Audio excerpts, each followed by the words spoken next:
Hey, Jerry. So these days you are the presiding director of the Moonview Sanctuary in Santa Monica, California, which offers peaceful and supportive atmosphere for people who need to help in overcoming personal crisis, releasing addictions, optimal performance, transformational health and assessment.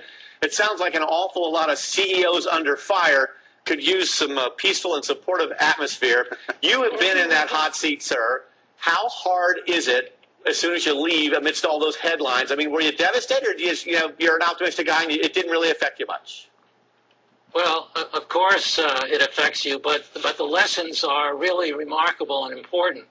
Part of the problem is that when you're in office, slowly but surely you lose your sense of identity. And by the way, all the perks that you have are, become addictive. Whether that's the office, the entourage, the planes, you get isolated from yourself, from your family, and who you really are.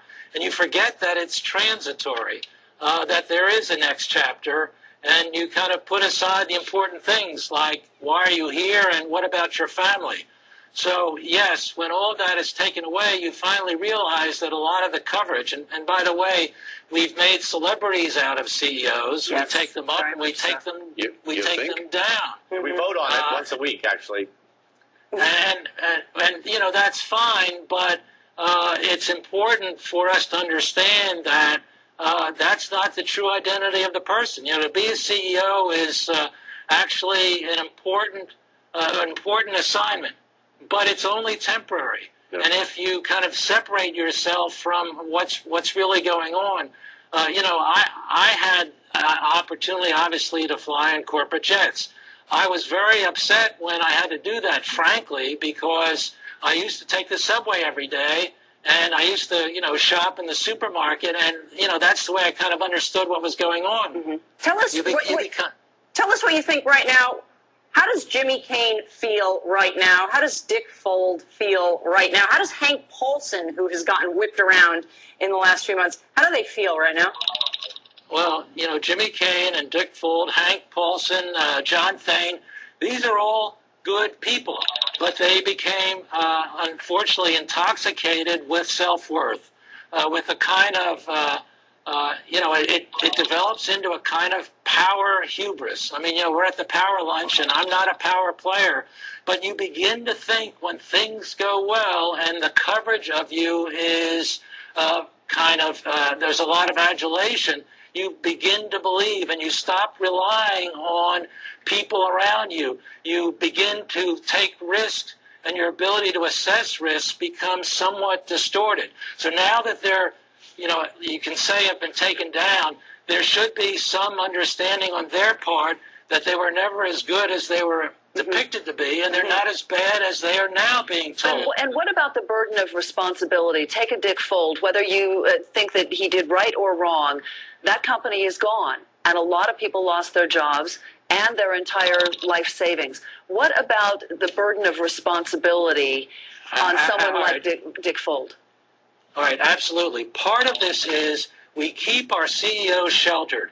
I mean, Dick and everyone else, who's out there speaking now about all these public issues, the TARP, as opposed to kind of hiding behind your individual company and trying to justify an earnings report? Where is that kind of communication that, frankly, we're seeing from President Obama? If he and others had done that all along, constantly communicating, then when it came time to take responsibility, it wouldn't be assuming responsibility for things that have only gone wrong. He would have taken responsibility all along. But what about guilt? I mean, do you think that gentlemen like these feel guilt? I mean, their companies have been decimated, and in some cases no longer exist. And in fact, should we blame them for the mess that we're in right now? I think there's a lot of blame to go around. I think we should give them a chance to speak out, to be open, and to recognize that if they had been more open earlier on, to indicate, at least to themselves, to their companies, to their boards, that they don't have all the answers, we would have, I think, a better Wall Street today. And I do think there should be responsibility.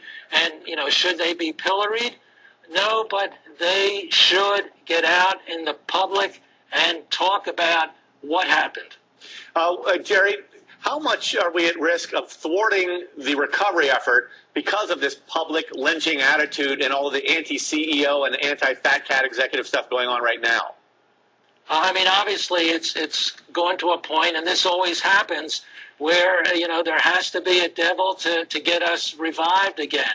I think what will turn this around will be more CEOs who will mirror, frankly, what Obama is doing, which is to get out there and communicate and collaborate and be an agent of change and not blame the system, but just get out front.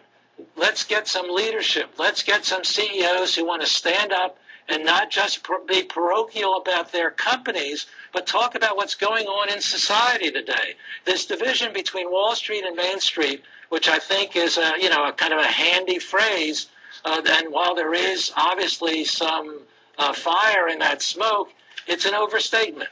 Did you do that enough when you were CEO and things were falling apart at the AOL Time Warner? I don't think I did enough, because I don't think I was open enough to understand that I didn't have all the answers. Frankly, after a while, there's a certain self-absorption with being a CEO. Yes, boards are supposed to be there. You're supposed to have advisors, but the CEO, to a certain extent, has had absolute power. That needs to change.